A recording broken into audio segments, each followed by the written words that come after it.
Welcome to Relation Tales. Please like this video and subscribe Relation Tales. We're grateful for each and every one of you. Let us know where in the world you're tuning in from. We'd love to hear from you in the comments. Let's begin. Ryan Caldwell used to believe routine was love's strongest proof.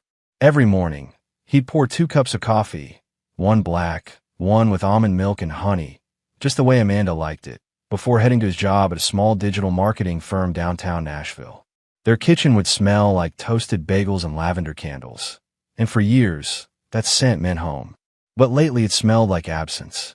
Amanda wasn't smiling as much anymore.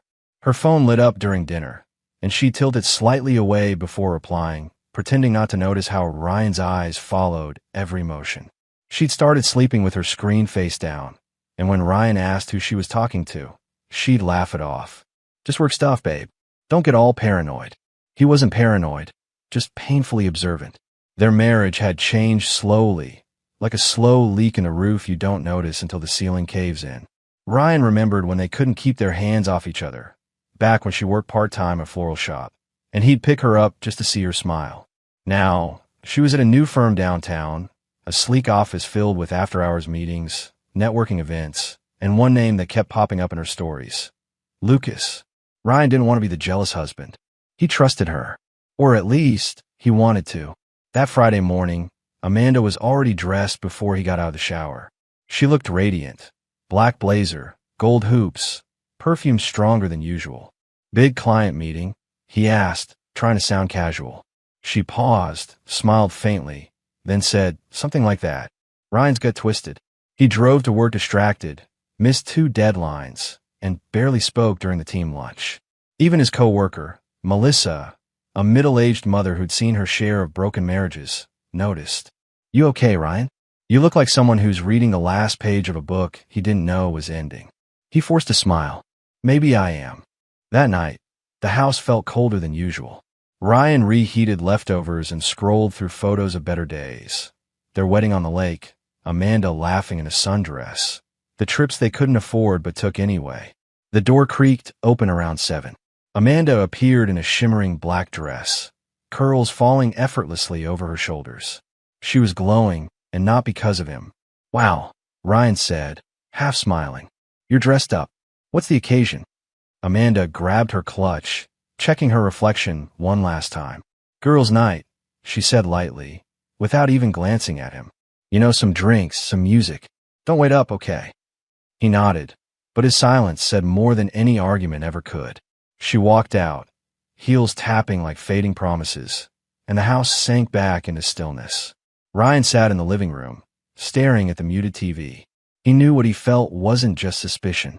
It was the hollow certainty that something sacred was already gone. He thought about the woman he fell in love with, the one who'd once left love notes in his lunchbox and danced barefoot in their living room. The woman in that dress tonight wasn't her. Half an hour later, as Ryan poured himself another drink, his phone buzzed. A message from Jake, his best friend since high school. "Hey man," it read. "You might want to see this." Attached was a photo. Amanda, at a bar, laughing, leaning close to a man Ryan recognized instantly. Lucas. For a long moment, Ryan just stared at the screen. Then his thumb hovered over Amanda's contact name. He didn't rage, didn't call, didn't cry. He typed slowly, with precision that came from heartbreak turned cold. "You look beautiful tonight. So what is the guy sitting beside you?" He pressed send, and just like that, the line between trust and betrayal was gone. A few seconds later, the typing bubbles appeared, then disappeared. Then, her social profile went private. Ryan's jaw tightened. He leaned back, the faintest smirk curling at his lips. He whispered under his breath, calm and sharp, "All right, Amanda. If you want to play games, I'll make sure you lose everything you bet." And that was the night Ryan stopped being the husband who waited and started being the man who planned. Ryan didn't sleep that night. He lay awake, eyes fixed on the ceiling fan spinning lazy circles, his mind tracing the lines between love and betrayal. Every memory felt different now. The way she laughed at his jokes, the way she'd work late but come home with perfume that wasn't hers. It wasn't grief that kept him awake anymore. It was clarity. By morning, Amanda moved through the house as if nothing had happened. She hummed softly, sipping her coffee, scrolling through her phone with that practiced nonchalance. Ryan studied her movements the way a detective studies a suspect, quietly, methodically, with no emotion left to give. "Sleep okay?" she asked, glancing over the rim of her mug. He forced a faint smile. "Didn't get much rest." "You?" "Oh, we stayed out pretty late," she said too casually. "You know how the girls are." He nodded, eyes calm, voice steady. "Yeah, I know." Inside, though, he was already building a plan, not out of rage, but precision. He wasn't going to scream or beg. He'd let her believe she still had him wrapped around her finger. That would make the fall harder. At work, he played his part. Ryan smiled, cracked jokes, joined meetings. While in the background, he started collecting truths. He reached out to Jake again, who'd taken that photo. "Jake," Ryan said over the phone, "I need to find out how long it's been going on." Jake hesitated. "You sure you want to know, man? Some things can't be unseen." "I already saw enough," Ryan replied. "I just need proof."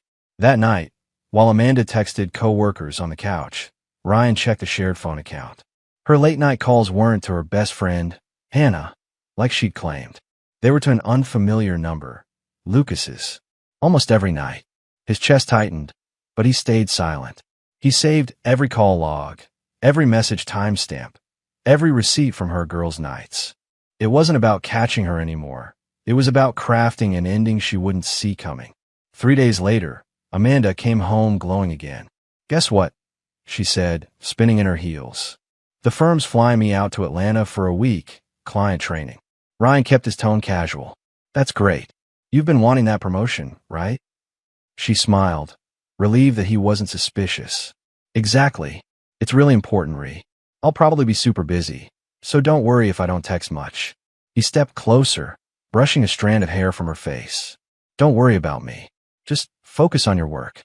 She kissed his cheek, and for a second, he almost pitied her. Almost. Because while Amanda was planning her trip, Ryan was making his own arrangements. He called Jake again, met him at a diner across town, and laid everything out. Every piece of evidence, every lie. Jake listened quietly before saying, "So what's the plan?" Ryan leaned back. "Simple. She wants to play games in secret. I'll make it public, but not messy. She'll lose everything she tried to build behind my back." He began moving money out of their joint account, transferring his half into a new savings under his name. He contacted his lawyer, discreetly filing paperwork and marking dates. By the time Amanda boarded her business trip, Ryan had all her cards stacked neatly in his hand. That weekend, Jake texted again. "Bro, she's not in Atlanta. My buddy saw her at a beach resort in Florida. With Lucas." Ryan didn't reply. He didn't need to. The game was already over. Instead, he spent the week setting everything in motion. He canceled their lease renewal, packed his essentials, and arranged a transfer to his firm's New York branch, a position he'd turned down before for Amanda's sake. Not anymore. On the 5th night of her trip, Amanda video called him from her hotel room. Or rather, from what looked like one. Her hair was messy, the lighting too dim, her smile forced. "Hey babe," she said softly. "Just want to say goodnight." Ryan smiled warmly. "You look tired." "Hard day." "Yeah," she said quickly. "Lots of meetings." He paused, letting silence hang. "You know, I checked the firm's schedule. The Atlanta seminar doesn't start till next Monday." Her face stiffened. "What are you talking about?" "Oh, nothing," Ryan said calmly, his tone colder now. "Just wondering how the ocean looks from your hotel balcony." Her smile vanished. The connection faltered for a second, and she fumbled to end the call. Ryan whispered in a quiet room. "Guess the Wi-Fi's bad. Or maybe the lies are." When she returned home 3 days later, suitcase rolling across the hardwood floor, Ryan was waiting. Not angry, not loud, but done. On the kitchen counter sat an envelope. Inside were photos, call records, and a signed divorce agreement. Amanda froze. "Ryan, what is this?" He looked at her, eyes calm but hollow. "It's the truth. The same one you traded for hotel rooms and half-truths." Her voice cracked. "Please, I made a mistake." He cut her off, not cruelly, but with finality. "You didn't make a mistake, Amanda. You made a choice. And so did I." Behind him, movers were already carrying boxes out. His car was packed. Amanda's mascara smudged as she reached for him. "You can't just walk away." Ryan turned, voice quiet but razor sharp. You walked away months ago. I'm just catching up. He paused at the door, looking back one last time. Oh, and Amanda, you might want to check your firm's HR inbox. They'll be reviewing the photos of you and Lucas. On company time. Her knees buckled. Ryan, please. He didn't stay to watch her crumble. He stepped into the sunlight, closing the door behind him. For the first time in months, the silence didn't hurt. It healed. And as he drove away, he whispered to himself, sometimes revenge isn't destruction, it's freedom. The following week felt eerily quiet for Ryan.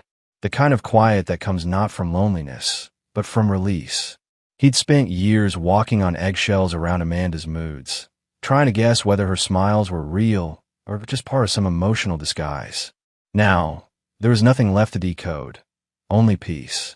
His new apartment was smaller, humbler, but it smelled of fresh paint and freedom. The moving boxes sat unopened, yet he didn't mind. For the first time in a long time, he slept soundly. No midnight whispers from the bathroom. No buzzing phone lighting up the darkness. Just calm. But calm doesn't come without ripples. By the end of the week, Jay called. Bro, you might want to sit down for this. Ryan leaned against his desk, coffee in hand. What now? Jake hesitated. Your little message to HR? It blew up bigger than we thought. Apparently, Lucas was already under investigation for inappropriate conduct. Those photos sealed it. He's been fired. And Amanda, Ryan's voice stayed even. What about her? She's on suspension pending review. Word spreading through the office fast. People are talking. Ryan said nothing, just nodded slowly, eyes cold with quiet reflection. Actions have consequences, Jake. Always do. That night, as rain softly tapped against the windows of his new place, Ryan scrolled through his inbox. Among the unread messages was one from Amanda. The subject line read, Please, just talk to me. He hovered over it for a moment, then opened it. Her message was long, too long. She wrote about regret, about missing him, about realizing too late what she'd thrown away. She wrote that she'd lost her job, that Lucas had disappeared, once everything surfaced. Her words were desperate, tangled in guilt and self-pity. At the end, she wrote, You were the only person who ever really cared about me, Ryan. I can't believe I ruined that. Can we please meet? Just one last time. I need closure. Ryan leaned back in his chair, eyes fixed on the glowing screen. Closure, the word that cheaters always seem to love. But closure wasn't something she could give him. It was something he had already earned by walking away. Still, part of him wanted to see her, not out of love, but for understanding, to confirm that the woman he once adored truly no longer existed. So he replied, short and neutral. Meet me at the old cafe. Tomorrow. Noon. The cafe they'd once called their spot hadn't changed. The same faded blue booths, the same old jukebox in the corner. Ryan arrived early, sipping black coffee as sunlight streamed through the windows. Amanda entered 10 minutes later, hair pulled back, face pale, eyes red from crying. She looked like someone who hadn't slept in days. Ryan, she breathed, sliding into the booth across from him. He nodded slightly. Amanda. For a few moments, silence stretched between them. The clatter of cups and low murmur of other patrons filled the gap where their connection used to be. She reached for his hand, but he pulled it back. Her eyes flickered with pain. Please, she whispered. I know I don't deserve forgiveness, but I never wanted to hurt you. I was lost, confused. Lucas, stop. Ryan interrupted gently, his tone calm but unwavering. You made your choice. Don't turn it into an accident. Amanda's lip trembled. I loved you, Ryan. I still do. He exhaled, his voice steady but distant. No, you love the version of me that didn't know better. The one who trusted too easily. That man's gone. She tried again. We could start over. I'll fix everything. I swear. I'll get help, therapy. Ryan looked at her for a long moment, searching for something genuine beneath the apologies. But all he saw was regret born of consequence, not love. I'm not angry anymore, he said finally. And I don't hate you. But there's no going back. I think you love being admired, not being loved. And I kept mistaking your attention for affection. Tears filled her eyes. So that's it. That's it, he said quietly. We both get what we earned. She buried her face in her hands, shoulders shaking. For the first time, Ryan didn't feel anger or heartbreak, just relief. He placed a small envelope on the table, her wedding ring, neatly polished. "Keep it," he said softly. "A reminder. Not of me, but the truth you finally had to face." And with that, he stood and walked out, leaving her alone at the same table where they once dreamed of forever. Weeks passed. The pain faded the way bruises do, slowly, but with certainty.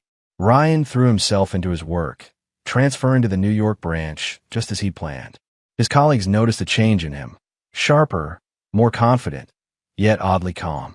He began jogging in the mornings, learning guitar on weekends, rediscovering the small things Amanda once made him feel guilty for enjoying. He laughed again, not the forced kind that hides pain, but the kind that comes from peace. One evening, as he packed up his office, Melissa, the co-worker who'd once sensed his turmoil, stopped by. "Heard you're heading to the New York branch," she said with a smile. "Fresh start, huh?" Ryan nodded. "Something like that." She studied him a moment. "You look lighter, Ryan. Happier." He smiled, really smiled this time. "Guess that's what happens when you stop fighting for someone who was never fighting for you." That night, Ryan drove across the bridge out of town, windows down, wind rushing through his hair. The city lights blurred behind him, replaced by an open road that felt like a second chance. As he turned up the radio, a quiet smile played on his lips. He wasn't the man who waited by the phone anymore. He wasn't the man who begged for honesty or explanations. He was simply free. And somewhere back in that city, Amanda was finally learning what he had always known. That love isn't about possession or power. It's about respect. And once you break that, no apology in the world can rebuild it. Months passed, and the seasons changed, but Ryan never once looked back. He settled into his life in New York, waking up early each morning to the skyline gleaming outside his apartment window. He'd join a local gym, made new friends at work, and started mentoring younger employees at the firm. He wasn't running from his past anymore. He was walking towards something better. Yet, sometimes, late at night, the memory of Amanda drifted in like a half-forgotten song. Not with anger anymore, but as a quiet reminder of who he'd been and how far he'd come. Ryan didn't need to destroy her life to feel free. He simply let the truth do that for him. Word had spread quickly through her old firm. The story of Amanda and Lucas became office legend, the kind whispered about over coffee machines and company dinners. Lucas never found another corporate position. Amanda, with her reputation shattered, left town and started working part-time at a small boutique just to stay afloat. It wasn't revenge through cruelty. It was justice through consequence. One chilly November evening, Ryan stopped at a quiet bookstore on his way home. He'd started spending more time there, reading, thinking, writing. The owner, a kind middle-aged woman named Laura, had noticed. "You always pick books about second chances," she teased one night, handing him a receipt. Ryan smiled faintly. "Guess I've got a soft spot for redemption." Laura laughed. "Then maybe it's time you start writing your own." That line stuck with him. By winter, Ryan had begun keeping a journal, not about Amanda, but about healing. He wrote about mistakes, about learning to set boundaries, about rediscovering peace. It wasn't meant for anyone else, but when he shared a few pages anonymously online, they went viral. Thousands of people commented, saying his words felt like their own stories, that they'd stayed too long in one-sided love, too afraid to let go. For the first time, Ryan realized his pain had turned into purpose. Then, one afternoon, his phone buzzed with an unknown number. He ignored it, twice, but the third time, curiosity won. "Hello." The voice on the other end was faint, trembling. "Ryan, it's me." He froze for half a second. He hadn't heard her voice in nearly a year. "Amanda, I just wanted to say I'm sorry," she whispered. "Not for what happened to me, but for what I did to you. You didn't deserve it. I'm not asking for anything. I just needed you to know that." Ryan stayed silent for a long moment, then replied softly, "I know, and I forgive you, Amanda. But forgiveness doesn't mean return. It just means I'm done carrying what you left behind." There was a quiet sob on the line, then a faint goodbye. "Goodbye," he said, and hung up. That was the real closure. No shouting, no revenge, no bitterness. Just peace. Spring arrived early in New York that year. One Saturday morning, Ryan sat at a cafe near Central Park, sunlight reflecting off the glass buildings around him. Laura waved from across the street, and he waved back. Life wasn't perfect, but it was honest. As he sipped his coffee, He smiled faintly, thinking about how far he'd come. The best revenge, he realized, wasn't proving Amanda wrong. It was proving himself right. He had loved deeply. He had trusted fully. And even after betrayal, he hadn't let it turn him cruel. Ryan looked up at the skyline, his skyline now, and whispered under his breath, "Sometimes losing someone you thought you needed is how you finally find yourself." And as the morning sun warmed his face, he smiled, not because of the past, but because it no longer had any power over him.